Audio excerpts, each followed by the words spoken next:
Welcome to Game of Growth, your weekly podcast. I'm your host, Tina, and today our guest on the show is Pallav Vajuri, creator of Donate Plasma Platform, an initiative by Society for Cyberabad Security Council and supported by Cyberabad Police. Pallav is the co founder of storytelling community platform Kahania, empowering Bharat literature and writers. He also co founded Sadahak, a social journalism platform. How are you, Pallav? I'm doing well, Tina. Thank you. Thank you so much for having me on this podcast. Great. So, Pallav, how has your experience building Kahania and Sadahak helped you build this platform, donateplasma.scsc.in? How did it all start? Well, I'm a computer engineer by education and passion as well. Of course, entrepreneurship is something that runs in the bloodline, and that's why you're seeing Sadhak and Kahania coming out of it. So, if you look at any of my exercises in the past, either my startups or my other activities, they're all in and around startups. And again, with Kahania or with Sadhak, our effort has always been about community. How can we leverage the power of internet and software to bring communities together? And that's exactly what this Donate Plasma platform is about. With Sadahak, with Kahania, we understand what kind of approaches people take towards technology and what kind of impact uh, a very, very, very small piece of technology can have on the vast masses of people. And these are all learning experience that we gather from Kahani and Sada. And they're basically guiding us in terms of product design, in terms of application design. How do you simplify things? How do you cut to the chase? And how do you make things as easy as possible for everyone in the ecosystem? So that's my experience. Wonderful. So, Pallav, why this inclination towards advocacy-based projects? What role does the common man have to play here to make lives better? Not just with this. In fact, if I have to go back and talk about Sadahak, obviously it's still my baby. It's been about 5 years that we've stopped operations with Sadahak. But at some point, I'm going to bring it back, and that's because it's the love of my life, so to speak. Uh, the idea behind social journalism is basically that what if journalism existed as a social network rather than as an input-output mechanism of information? Right. Today, if you see, even to this day, even in 2020, journalism in whatever form you take, be it YouTube journalism or TV journalism or print journalism, it's almost always a one-way street. There's a presenter sitting in the studio or at a desk or in front of a computer and giving out information to the people that are consuming it. And there might be a debate, there might be a comment section. These are extreme basics, but more or less, it's a input-output mechanism. Whereas when you think about a social network, it's an engagement system, it's an interaction platform, and that is what social journalism is about. So, to cut to the chase, to give you a bottom line. So, with Sadahak, when we say social network, it's basically that news has great context, right? You get feared when you read about news of coronavirus. You feel sad when you hear about someone dying from hunger. You feel excited when your team wins the World Cup. Now, there's all these emotions that are built with stories, with news stories. And how can you leverage this emotion to translate or to create an impact on the ground? That is what social journalism is about. So, to give you an example, back in 2014, there was a campaign running in favor of abolishing Section 377. This was a section that was talking about homosexuality and homosexuality being criminal in India. Right. And there's huge debate about it. And on Sadahak, what happened was tens of bloggers came together. All of them were talking about this specific subject on Sadahak, even while professional journalists were interacting with the government or officials or bureaucrats, trying to get the information from them and doing their journalism work. So on one end, there was journalism happening on the platform by professional journalists, and then there were bloggers coming together to create more stories around it. And then there were partnerships with Change.org, Jetka.org, wherein petitions were coming onto Sadahak, and then there were events coming in from Mera events and other such platforms. So what was happening was anything and everything that was happening around Section 377 was all accumulated in one place on Sadaha, right? So if you Mm-hmm. were reading a news story, while you were reading that news story, you would get, a push notification saying, there's a petition about this. Would you like to sign? Or there's an event happening in your neighborhood. Would you like to join? This kind of thing. Right. So that So, that reflects in every scenario. And we called it social journalism in the bigger picture, but that small piece of turning reading into action, that is more popularly called as solutions journalism in the academic circles of journalism. So right. donate plasma is also an effort towards that. You're Okay. reading about corona. You're reading about what can do positive things in fighting corona, what can do negative things in fighting corona. But how do you actually do those? You don't have a forum for doing those, and that is what donate plasma is about. Right. So So certainly, yeah, your past experiences with these platforms helped you create this platform for donating plasma, wherein the crucial part is played by a common man like us. correct. Uh, Pallav, I would like to go into more details about this platform, plasma donation. So, how does this platform work, and what is the impact till now? What kind of response did this platform receive till now?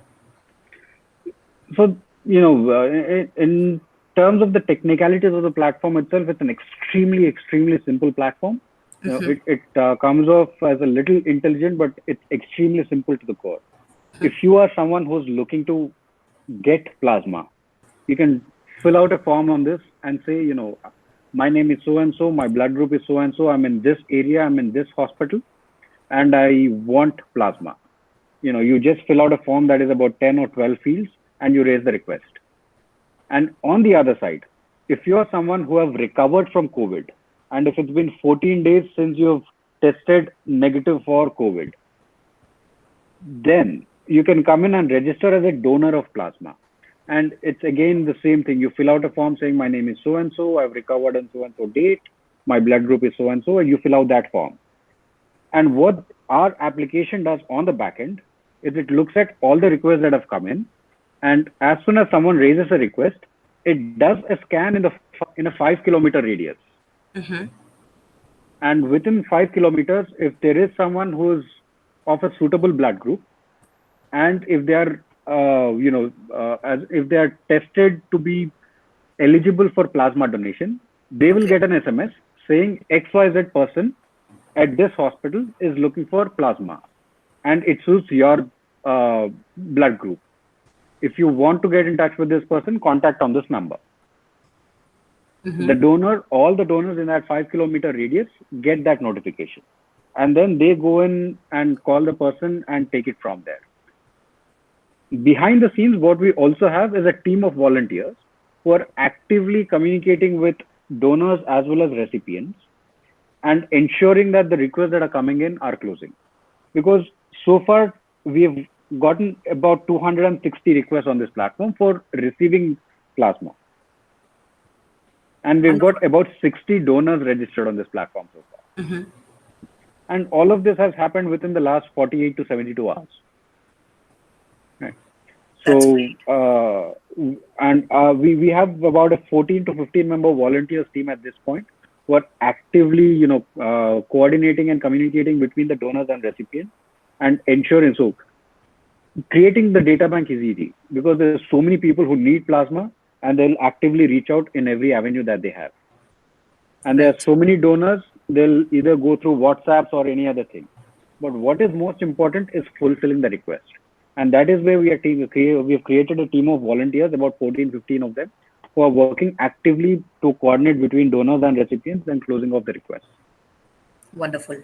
Pallav, with more than 1,600 new cases coming up every day, the total Mm-hmm. case count in the state, Telangana state, stands more than 60K. But the good part of it is that Telangana's recovery rate is 75.1%. And I would like our audience to know that plasma of recovered cases contains antibodies for the same, which, if utilized for the current patients, would have a faster recovery. So, thanks to you and the government support for the same to come up with such a platform. Moving ahead, Pallav, what is the government support involved in this platform? How did the collaboration begin?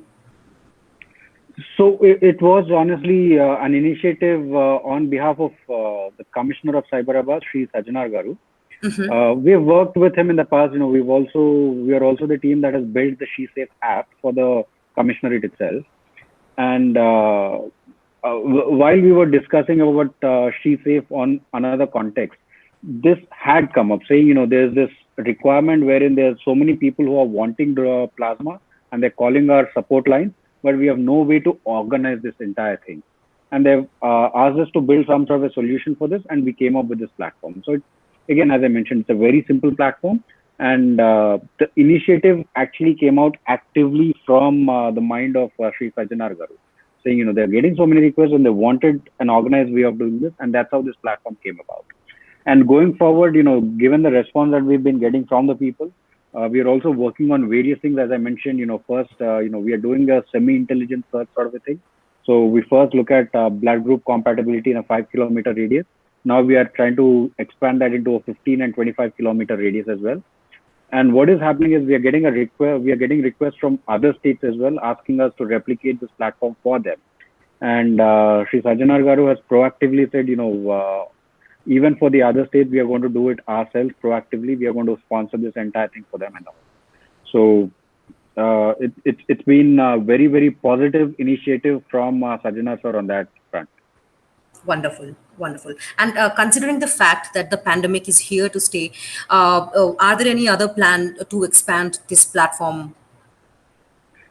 Well, honestly, at this point, we are taking it each day as it happens. Because, as I said, over the last few days, we've gotten requests from other states. We are seeing a lot of people registering as recipients and donors. So, more than expanding the features of the platform, we are focusing more on fulfilling the requests that are coming in. Of course, one of the biggest challenges in these kind of scenarios is something that we are all well aware of. We get forward messages on WhatsApp saying someone urgently needs some kind of a blood group in a hospital. And if you actually call them up, they say, this is a request from last year. So Oh, that's the kind of that. thing that happens almost all the time through WhatsApp messages. Years down the line, they keep getting forwarded. So what we are trying to do with this system is address that sort of a thing as well. So anonymously, we are going to assign an ID for each case. So even if someone is forwarding these messages across WhatsApp or other social media, if someone comes across these messages, they can come to this Donate Plasma platform. They can type in the ID of the request, and they can know whether when the request was raised and whether or not it has been fulfilled, and whether or not they're still looking for it. So, these are the kind of incremental changes that we are making, depending on, what kind of new information we are getting, what kind of new things we are learning around this process. Wonderful. Great step by Cyberabad Police Commissionerate. I would like to thank them and also request other departments, other states to take a message from here and do replicate these projects because there are people out there who are in need of plasma and who need to recover as soon as possible because fatalities rate is increasing at a very great extent. So, any thoughts that you would like to share with our audience, Pallav, to the ones who are building this sort of platform for a cause? Absolutely. So, a few days ago, it's been announced that we are officially in community transmission stage. What Yeah. that essentially means is no one knows where they're contracting the disease from anymore, or they're contracting the virus from anymore. So the expectation is that there will be some more spike in the cases over the next few months if you are not careful. So first thing is obviously, social distancing, sanitizing our homes, cleaning up after ourselves, cleaning our own bodies every few hours or so. These are the primary things that we should all continue to do. And if you have somehow still managed to contract the virus, then if you are getting critical, then plasma is something that seems to be helping a lot of patients recover faster. There is still official statements to be made by ICMR, etc. There are still studies going on about it, but at this point, it appears that plasma is helping critical patients recover better and faster. So, if any of you have recovered from COVID-19 earlier, if it's been 14 days since you've recovered, please come forward and donate plasma so that others who are still fighting the virus today can recover faster and better. please do that. And for all those who are building tools and technologies around COVID, uh, I congratulate them from the bottom of my heart. Thank you so much for building these kind of platforms. And my sincere request to all of these people is, apart from building the technology, we should also ensure the effective implementation of technology, so that ultimately the goal is to help people recover faster and to help get the virus out of this country as soon as possible. So fulfillment of requests, that is the most critical thing that we are focused on. And we request, if someone is willing to volunteer, please come forward. Donateplasma.scsc.in. You can come onto the website, and we'll also leave an email address on that website, so that if you are willing to volunteer, please send us an email on that, and we'll get in touch with you. Thank you so much. Wonderful. Thank you so much for coming onto the show and sharing this useful information with the audience. I appreciate your time. Thank you so much, Pallav. Thank you, Tina. Thank you so much for bringing us here. I really appreciate the time that you're taking in helping us spread the word about this.